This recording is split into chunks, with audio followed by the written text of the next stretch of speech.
In today's video, we are gonna take a close look at this guy. This is the Dell P2720DC.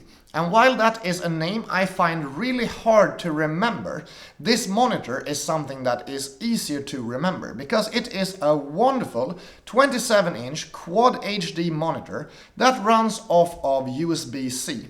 And I have been using it as one of the monitors in my office here in Gothenburg. Mainly it's been on one of my employees' desk, but since we switch around between our desk setups a little bit, I've been spending a fair amount of time over it during the past month and a half since I bought this guy.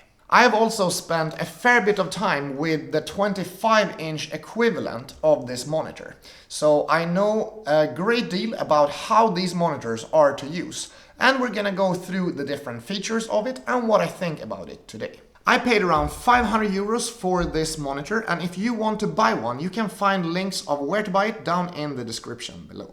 This Quad HD monitor has a pretty great color accuracy, is really nice to work with a matte surface, it has really slim bezels, and it comes with around 300 nits of brightness, which is enough for most use cases, although if you work in a very bright environment, you might find it a little bit too low at times. The mount of the monitor is super simple.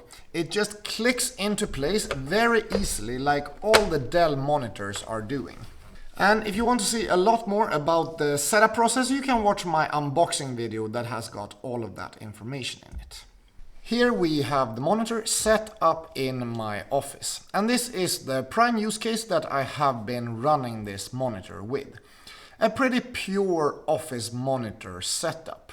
I would personally say the outsides of this monitor is borderline a little bit boring, but you can also say sleek because it's definitely a neutral and sleek looking monitor that will fit on pretty much any kind of desk setup.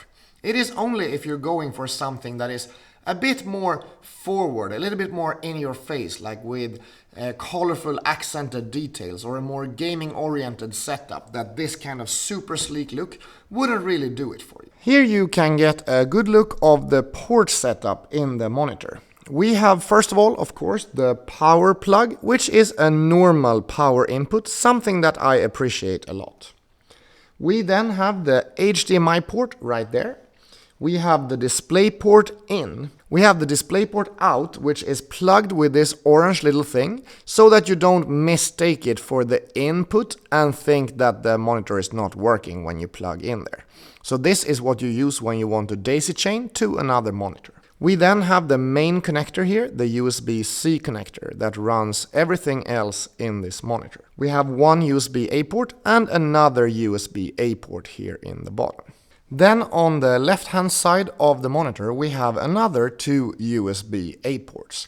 These guys work with the USB-C hub, so they are a great addition if you want to plug something in for charging, connecting a USB stick, SSD, or something similar like that. This monitor can be set up and run in a bunch of different configurations.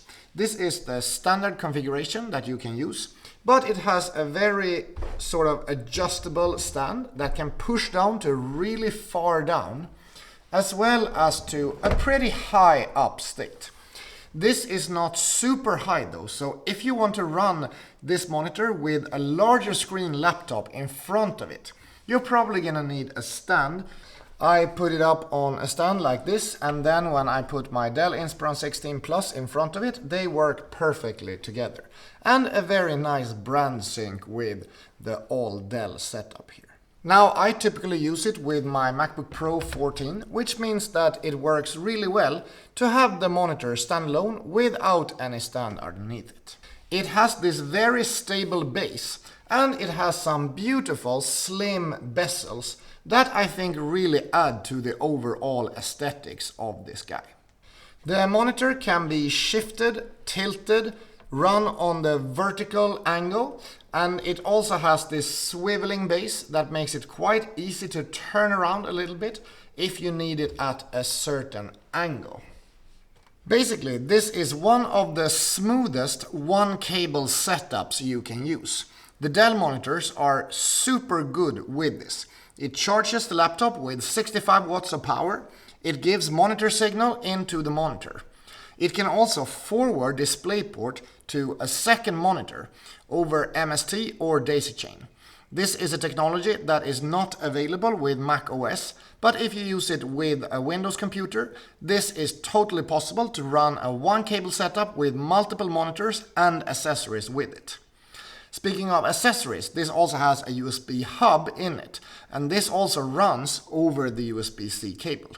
So basically everything you need to run through your kind of docking and all desk system can run through the monitor, and there is really no separate need for a docking station. Something that I think makes for a much cleaner look on your desktop. The resolution of this monitor really makes it quite an enjoyable process to work with office tasks. I usually have no problem at all to run 2 or sometimes even 3 windows at the same time on my main monitor. And then also running one in the laptop screen like this gives a very good screen real estate to be able to work with multiple applications. For this, I think Quad HD is pretty much the minimum resolution that you can run, and I would really not, in a 27-inch monitor like this guy, go down to a Full HD resolution. It is either Quad HD or 4K that you should be looking at, but I think in this case, even though we're up at 27-inch, Quad HD is still a really fine resolution, and you can really get most of your work done with the Quad HD resolution. It is only when I'm working with high-resolution video files or high-resolution images that I feel I have an advantage with my 4K monitor over this Quad HD guy. I never really see the pixels in texts, and that is definitely something you do if you go down to a Full HD resolution, even if you are in a smaller monitor size. One thing that you will notice now when I start doing something with audio is that there are no built-in speakers into this monitor. And personally, I find that to be a pretty good thing, because I think that monitor speakers are usually just complete waste of money and resources, and it's much better to work on other features and make them as good as possible, the stuff that really matters in a monitor.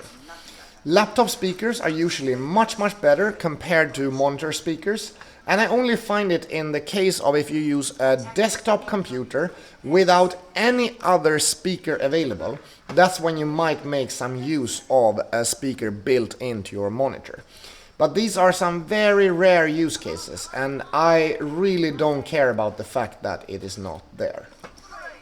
While the gaming experience is not perfect and you definitely see some tearing and a bit of annoyance because of the low refresh rate, it is still a pretty well working experience. And if this is not your main gaming monitor, or if you don't play fast-paced games like Overwatch, you're probably gonna have a pretty decent experience with this monitor.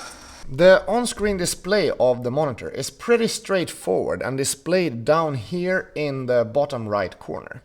Here you can select the brightness and contrast, and the brightness is one thing that I find quite interesting with this monitor, because it does go pretty bright, but it's not as bright as some other options I've been checking. I would say it's around 300 nits of brightness, and most of the time in office setting I would use it at 75% brightness.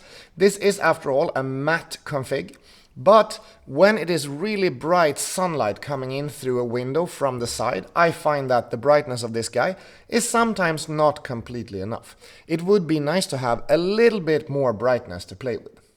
You can choose the input here between USB-C, DisplayPort and HDMI. You can choose your color presets. You can choose aspect ratio, sharpness, response time, whether you want to run it with MST daisy chaining, and what you want to prioritize for USB-C. That option is if you want to do high-speed data or if you prefer high resolution.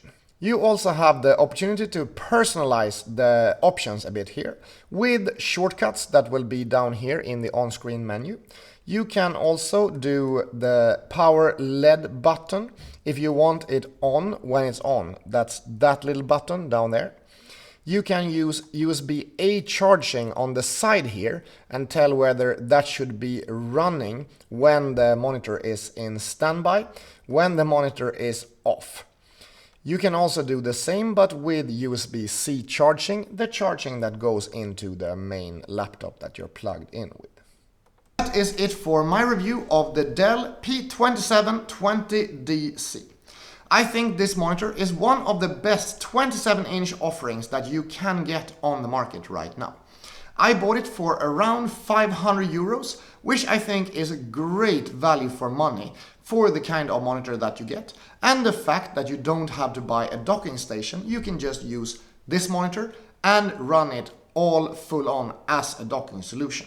It is a true one cable setup with any Windows and PC, and it is very close to a one cable setup with Mac, even if you can't use daisy chaining in that option. I'm W2Best. I make in-depth gear reviews and tutorials, and I will see you in the next video. Have a nice day. Bye bye.